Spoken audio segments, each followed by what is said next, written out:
com término amanhã, para a preparação do seminário estadual, para o Seminário Nacional da Juventude, Jovens Trabalhadores Nacional, que vai ser em São Paulo, né? Ficou deliberado para cada estadual fazer uma etapa.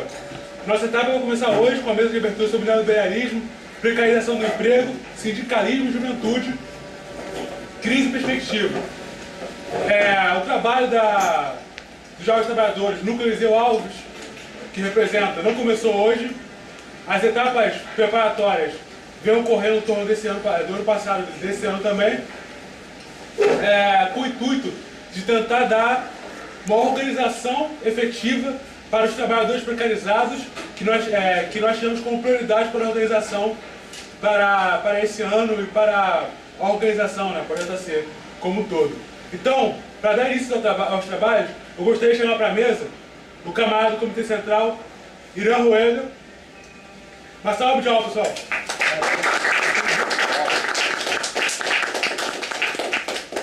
E o professor da FRJ e membro da Comissão Política do PCB, Mauriase, futuro presidente.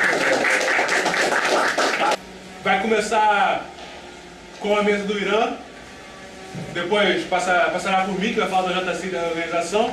O Irã vai começar com sindicalismo e Rio de Janeiro, perspectiva e organização. Eu vou falar do JC e o camarada Mauro vai falar dos efeitos da crise neoliberal no trabalho e na juventude. Então, para começar os trabalhos, o camarada Irã Rueda. É a seguinte questão: qual é a natureza do sindicato, né? Para que a gente entenda legal assim, o que eu quero falar, né? Qual é o papel do sindicato? Para que o sindicato serve? Por que ele é criado? E ele é criado dentro da perspectiva, primeiramente, da luta corporativa, dos interesses dos trabalhadores, né? Então, a primeira função do sindicato é travar essa luta, né, de defesa dos seus interesses, de defesa de interesse econômico, de defesa de interesse trabalhista. Tá? Então, esse é o primeiro embate que a gente trava no sindicato. Né? A campanha salarial, a saúde, né, do trabalhador, como que esse trabalho ele afeta, né, como que a exploração acaba afetando a saúde desse trabalhador. E aí é óbvio que nessa luta cotidiana, né, nessa luta do interesse corporativo, ela acaba também, né, desempenhando uma outra característica, que é a de tornar o sindicato um espaço fundamental da luta de classes entre capital e trabalho. Tá? Vai ser no sindicato que o trabalhador, na realidade, ele começa a ter os seus enfrentamentos e as suas frustrações, porque ele percebe que essa luta, única e exclusivamente por questão corporativa, não vai resolver o problema dele. Alguns percebem, outros não. Tá? Outros acabam fazendo o jogo do patrão mesmo. Outros acabam dedurando o colega que faz a luta sindical, né? Descaradamente assume o papel do patrão, né? É aquilo que o Lenin dizia: o pior do que o capitalista é o gerente do capital, porque aquele dali ele realmente vai assumir um caráter extremamente perverso de controle do trabalhador. Ele vai assumir de repressão ao trabalhador e da organização do trabalhador. Então, o sindicato ele é esse espaço onde o trabalhador tem a possibilidade de começar a tomar a consciência de classe, de começar a perceber que, olha, essa luta corporativa simplesmente não adianta. Ela é importante como fator de mobilização, ela é importante dentro de uma perspectiva de algumas reformas, mas ela, para a criação de uma sociedade sob a perspectiva do trabalhador, o sindicato, ele, na sua luta corporativa, ela não é satisfatória. E aí, lembrando mais uma vez o Lenin, né, que ele dizia que o sindicato é uma escola, justamente por essa característica, mas é uma escola que não tem nem professor e nem aluno. É uma escola em que tanto as lideranças quanto as bases vão construindo a sua luta também no cotidiano e vão se conscientizando da complexidade cada vez maior dessas relações sociais do regime do capital. Tá? E aí é importante a gente perceber o seguinte, se o sindicato é uma escola, se a natureza do sindicato no seu primeiro enfrentamento é em relação à questão corporativa, tá? Mas é também um espaço onde se desenvolve a luta de classes, é interessante que a gente perceba como que esse sindicalismo se desenvolve no Brasil. Tá? Ele se desenvolve no Brasil inicialmente e principalmente, tá? Não era o único, porque você tinha o viés católico, você tinha o viés socialista, mas o mais combativo no final dos anos do século XIX e início do século XX era, sem sombra de dúvida, o sindicalismo anarquista. Tá? Da onde, inclusive, surge, né, das empresas o PCB. Tá? Vai surgir dali. E esse sindicalismo anarquista, ele é importante do ponto de vista do trabalhador, porque ele vai para o enfrentamento contra o capital. O objetivo é realmente o enfrentamento do capital. Quando o anarquismo não defendia a existência de partidos políticos, eles achavam que o sindicato por si só seria a ferramenta fundamental dos trabalhadores para derrubar o regime do capital. Né? E aí a própria história mostrou a fragilidade dessa argumentação, dessa estratégia, tá? Principalmente quando você tem na Primeira Guerra Mundial, e aí é importante porque a Primeira Guerra Mundial é conciliada com a Revolução Russa de 17, se torna um divisor de água no movimento sindical brasileiro.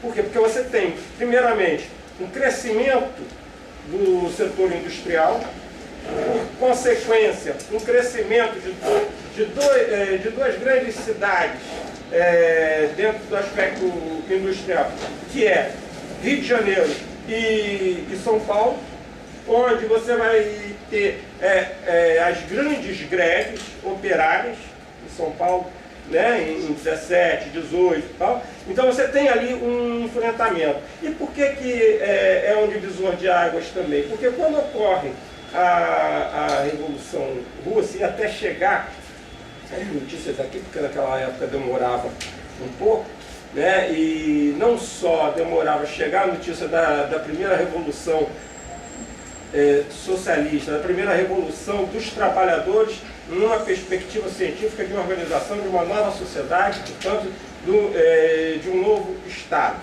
Né? Mesmo quando as notícias chegam aqui, elas chegam truncadas. Se hoje elas continuam truncadas para a gente, imagina naquela época. Tá? Naquela época eram muito mais truncadas. Então, as notícias do que estava acontecendo na Rússia levam um pouco para, como se diz hoje, para cair a ficha de parte desses sindicalistas e perceber o seguinte: olha só, essa estratégia do sindicato como a ferramenta fundamental para liquidar o regime do capital, né, ela acha que tem uma experiência diferente aí. E é essa experiência diferente que vai, né, no início dos anos 20, dar origem ao PCB. Mas o PCB não surge simplesmente dessas lutas sindicais. Né? Havia um clima de questionamento de uma ordem social brasileira que passava principalmente por Rio e São Paulo, e só lembrando, até a Primeira Guerra Mundial, o principal geograficamente falando, tá?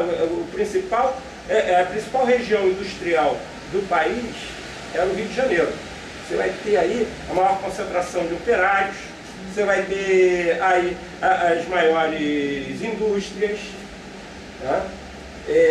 E um volume de movimentação de capital. São Paulo assume essa liderança nos anos 20. Tá? E aí desbanca nos anos 30 em diante, ninguém mais segura São Paulo. Tá? Mas até a Primeira Guerra Mundial, você tem aí a cidade do Rio de Janeiro. Por isso da importância também, e porque, né, para a gente justificar, porque que você tem a criação do PCB aqui nessa região, um grande número de operários. Se você passa por aqui, o Rio de Janeiro, estava conversando ontem, o Rio de Janeiro é uma cidade interessante porque você pode pegar nela qualquer período da história do Brasil, você encontra resquícios em termos arquitetônicos. Você anda pela rua aí, você esbarra num rio colonial, num rio neoclássico, né, já do período do Império, de um rio moderno, né? E nós temos até uma coisa que o pessoal chama de pós-moderno, que é aquela coisa lá chamada Barra da Tijuca, né? Que aquilo ali é um caos. Eu acho que a melhor definição sobre a Barra da Tijuca, quem fez foi o Niemeyer, quando foi perguntado pela repórter da Globo o que ele achava da arquitetura da Barra, ele falou assim: uma merda. Né? Pô, realmente é um bairro que você não anda a pé, só anda de carro. O espaço público é o espaço do consumo que é privado, que é o shopping. Né? Vai contra toda a formação cultural do Rio de Janeiro, que é de uma cultura de rua, de uma cultura de botequim. Lá não tem botequim. Lá não tem. Já tem um bicho ali na barrinha, você tem jogo do bicho. Mas você não. Já está tendo até favela, né? Não é à toa que nos anos 80 queriam emancipar a Barra quando falaram assim: então leva a Rocinha. Ah, não, então a gente já não quer mais. Mas foi isso. A emancipação da Barra foi justamente barrada porque tinha que levar a Rocinha. A Rocinha eles não queriam. Podiam ser qualquer outra coisa. Mas voltando aqui. Então, o que está acontecendo nos anos 20, junto com a fundação do PCB, é uma expansão do movimento sindical? A expansão do movimento sindical. É também um questionamento estético de uma sociedade agrária que está se transformando em uma sociedade urbana, que é a Semana de Arte moderna. Tá? E não é à toa também com a emergência de um segmento médio, né, de uma pequena burguesia que sedenta de participação política, vai dar, porque na coluna Prestes, vai estar primeiro no levante dos 8 fortes, se ferra, ali em Copacabana, né? Mas tem depois a coluna Prestes, né? Então esse cenário era propício uma tomada de consciência dos trabalhadores. Não é à toa também que nós vamos ter os comunistas vão fazer representação parlamentar no Rio de Janeiro, os comunistas vão ter o primeiro candidato operário, né? A gente era acusado, operário e negro ainda por cima, que é o Minervino de Oliveira. Tá? Então, se a gente perceber esses anos 20, eles são anos importantes para a gente, inclusive, entender um pouco essa guinada do movimento sindical para um projeto de sociedade pautado na experiência da Revolução Russa. O que vem depois, ali com a ascensão do Estado, não tem muita responsabilidade não, mas esse projeto era fundamental para que o setor industrial crescesse, para que a burguesia industrial crescesse no Brasil, que ele fosse travado. Tá? Não é à toa que quando você tem a chamada Revolução de 30, né? O Carlos Nelson, inclusive, defendia que houve revolução mesmo, né? Dentro da perspectiva da Revolução Passiva, nesse processo de transformação e lançando as bases para a urbanização da sociedade brasileira, para que esse setor industrial se desenvolvesse, era necessário que você freasse o movimento sindical. Uma estratégia fundamental que a classe dominante utilizou foi o quê? Atrela o sindicato ao Estado. Né? Ou seja, uma sociedade civil que é atrelada ao Estado. O Brasil tem essas coisas. Mas os comunistas continuaram lutando ali dentro. Tá? Mesmo perdendo a batalha, nós continuamos brigando. Tá? E aí eu queria chamar a atenção porque nessa linha de desenvolvimento da luta de classes no Brasil, nessa linha de avanço da proposta socialista, tá? Em meados dos anos 30, quando você vê, olha, a coisa está ficando esquisita, o levante de 35, ele foi uma tentativa, e não é como a direita costuma falar, uma intentona, né? Um levante maluco, sem pé nem cabeça, não tinha conversa fiada. Se você pega o levantamento do número de greves que estavam ocorrendo no Brasil, é assustador, de 34 a 35, no Brasil inteiro. No Brasil inteiro. Então, quando se vê a possibilidade de fazer o levante de 35, essa ideia está ancorada no avanço do movimento sindical. Tá? E aí o levante, dentro de uma perspectiva militarista, né? Quando ele dá água, né? Aí o que é que acontece? Então vamos desmontar, inclusive, esse movimento sindical. Não bastava simplesmente prender os comunistas no partido. Era fundamental que você prendesse os comunistas e qualquer questionador dentro do movimento sindical. Né? É daí que você também, na década de 40, vai surgir a CLT, né? Que aparece como uma dádiva do Getúlio, que foi um carniceiro. Né? Foi um carniceiro por ser a neta dele, né? Vai lá. Então, esse projeto da esquerda, ele é barrado a todo instante. O Estado é utilizado, sim, para frear esse projeto. E o movimento sindical tendo que ser controlado pelo Estado. Era fundamental para que você pudesse ter, né, para alguns, a substituição de importação, ou para outros, no processo de expansão do setor industrial, e, portanto, uma revolução burguesa dentro de um outro feitio, um feitio de acomodação de forças e de interesses, né, de um transformismo, mas que os trabalhadores eles tinham que ser ferrenhamente controlados. Né? Entretanto, o fim da Segunda Guerra Mundial, ou seja, os anos 40 em diante, lançam uma outra questão dentro do regime do capital.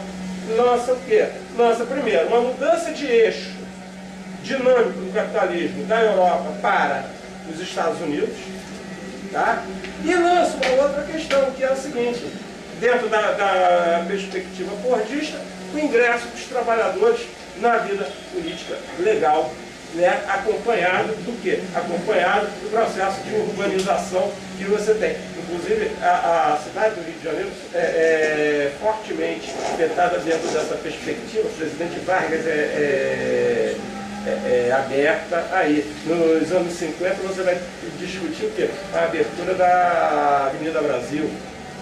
Né? Então, uma cidade já pautada dentro da perspectiva do desenvolvimento da indústria automobilística. Você tem que eliminar as pequenas ruas, porque elas dificultam o trânsito do automóvel. Mas, voltando para o que nos interessa é que esse trabalhador entra na vida política. Ele entra na vida política dentro de uma perspectiva de uma democracia liberal, de uma democracia, né, e de organização de uma sociedade de massa. Né? Dentro de uma cultura de massa, que para alguns teóricos vão dizer, o imperialismo cultural e tal, mas de qualquer forma você tem uma mudança de característica aí. E esse trabalhador entra e em pouco tempo retoma a partir do Partido Comunista, principalmente, e o seu contraponto à direita, que é o PTB, né? Então, que são as duas forças políticas que vão disputar principalmente o movimento sindical. Esse movimento sindical retoma sua força, inclusive influenciando nas decisões do Estado, né? Principalmente com o João Goulart. E aí, não vamos discutir o governo João Goulart, os seus acertos e seus equívocos, mas o que é importante é que esse governo, com uma inserção dos trabalhadores, um crescimento do movimento sindical, dentro de uma lógica da Guerra Fria, ela se torna extremamente perigosa. Igual 64 veio para barrar de novo, ou seja, mais uma vez o Estado utilizado para barrar, né, o funcionamento dessa escola dos trabalhadores. Tá? Mais uma vez. E esse golpe de 64, a gente tem que entender também como uma necessidade autoritária de atualização do capitalismo brasileiro. É colocar o capitalismo brasileiro na mesma sintonia do que está acontecendo fora no eixo dinâmico. Tá? Não é à toa que você tem uma reforma financeira e atualiza o sistema financeiro brasileiro, tá? ao modelo ditado lá de fora. Né? Nosso modelo financeiro, inclusive, eficientíssimo. Né? Durante, aqui só eu e o Mauro que pegamos a época da inflação, tá? A rapidez com que funcionava a compensação de cheques no Brasil era invejável, porque nós colocamos para funcionar a tecnologia no sistema financeiro, coisa que nos Estados Unidos levavam 5 dias, um cheque aqui era em 24 horas, que era compensado. Dado a necessidade em função da alta inflação. E esse baque no movimento sindical, tá, leva, né, e também ao movimento político de uma forma geral, levou alguns para a luta armada, outros da luta institucional, e eu vou desenvolver uma tese de que era fundamental para que você fizesse avançar a perspectiva da revolução no Brasil, tá? Você ganhar o quê? Os movimentos de base. Você ganhar o movimento sindical. Você tem que estar dentro do movimento sindical. Os comunistas tinham que estar dentro do movimento sindical. Não é à toa que quando você começa a retomar o movimento sindical nos anos 70, o PCB ganha uma série de sindicatos importantes. Não vai ganhar onde? Não vai ganhar lá no ABC. Porque ali no ABC tem um outro projeto que eles chamam de novo sindicalismo. Eu não sei se era tão novo assim, né? Mas esse novo sindicalismo que vai ser o contraponto ao modelo de sindicalismo que o PCB defendia, que os comunistas defendiam. E por que isso era importante? Era importante porque esse novo sindicalismo vinha com uma tese muito interessante que era o seguinte, era a necessidade, né, eles defendiam, melhor falando, né, eles defendiam a pluralidade sindical. E ainda defende, a CUT ainda defende isso, o pluralismo sindical. Isso daí, se você perde o sindicato, você cria outro. Um lado, alguns nós não vamos fazer enfrentamento. Lembrando só que até os anos 80, o PT era um partido combativo e um partido que discutia a luta de classe. A sua estratégia de luta era dentro de uma perspectiva de luta de classe. Eu acho que, inclusive, eles estavam mais corretos do que a gente nos anos 80. Né? Enquanto nós fomos para uma linha meio revisionista, né? E essa galera que dominava o Comitê Central deu no que deu lá do PPS. Então, o que até os anos 80 você tem uma discussão, não só no Brasil, mas você tem uma discussão no mundo, tá? Que passava pela discussão de projetos nacionais, que passava pela discussão de projetos de sociedade. A passagem dos anos 80 para os anos 90, tá? Essa discussão é vencida, aí vencida dentro de uma série de circunstâncias. A queda do Muro de Berlim, o desmantelamento da União Soviética, tá? Então, e entra em cena o que? Entra em cena, ao invés de você discutir projeto nacional, ao invés de você discutir projeto de sociedade, você vai discutir mercado. Tá? E aí a discussão do mercado entra numa discussão, né, de que...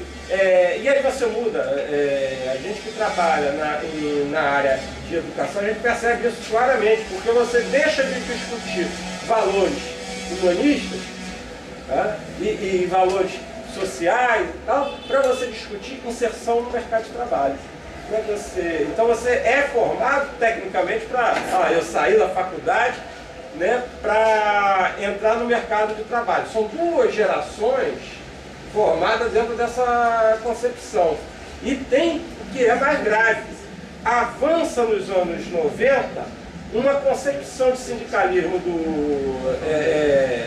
defendida pelo PT e pela CUT, que abandona a perspectiva de que o sindicato é uma escola, como o Lenin dizia, como eu falei logo no começo, para ser um sindicalismo acrítico, que é o sindicato cidadão.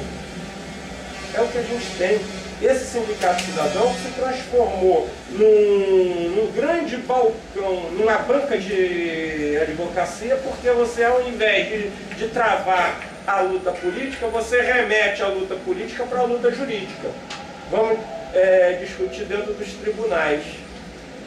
Tá? Mesmo valendo dessa Constituição cidadã, que temos grandes avanços aí, mas a gente não pode esquecer que esses tribunais, eles são pró-patrão na sua maior parte das vezes, ou são anti-esquerda. Eu lembro da Salete Macalós, que é uma juíza do trabalho, né, federal, e ela... Calma, Caio. Não, foi a Salete, ela, na tese dela de doutoramento, ela defendia que os juízes mais reacionários são os juízes que vêm de baixo. São os juízes que fizeram a sua revolução ao se tornarem juízes. Esses são os mais conservadores. Está aí Joaquim Barbosa, que não nos deixa mentir, a prova de que a tese dela, a hipótese dela era corretíssima. Né? Não vou nem discutir a questão do mensalão, se os caras devem ou não devem ser presos, mas a forma midiática como foi feito todo esse circo do julgamento dos caras, né, que leva o Jânio de Freitas a escrever um artigo muito interessante, você viu o artigo do Jânio? Que coloca, que questiona, né, ali vários erros. Então, esse sindicalismo acrítico, ele não está sozinho. Esse sindicalismo acrítico faz parte de uma conjuntura totalmente acrítica, que é defendida pelo grande aparelho, acho que hoje, né, que a gente pode dizer, grande aparelho privado de hegemonia, é privado mesmo, porque é a mídia no Brasil, né? A maior parte da população se informa e se forma pelo que a mídia fala, não é pela escola. A própria escola se submetendo à lógica midiática, as próprias religiões se submetendo à lógica midiática, né? E aí, só para encerrar, né, lembrando o que o Milton Santos uma vez chamou a atenção. Nós vivemos hoje numa conjuntura em que você não tem o setor midiático, o setor industrial e o setor do agronegócio. Isso está tudo misturado, tá? Essa divisão, hoje em dia, ela é muito difícil de você fazer. E a mídia é porta-voz desses conglomerados econômicos, porque ela é parte desses conglomerados econômicos, ela não está fora desses conglomerados econômicos. Então não existe mídia vendida.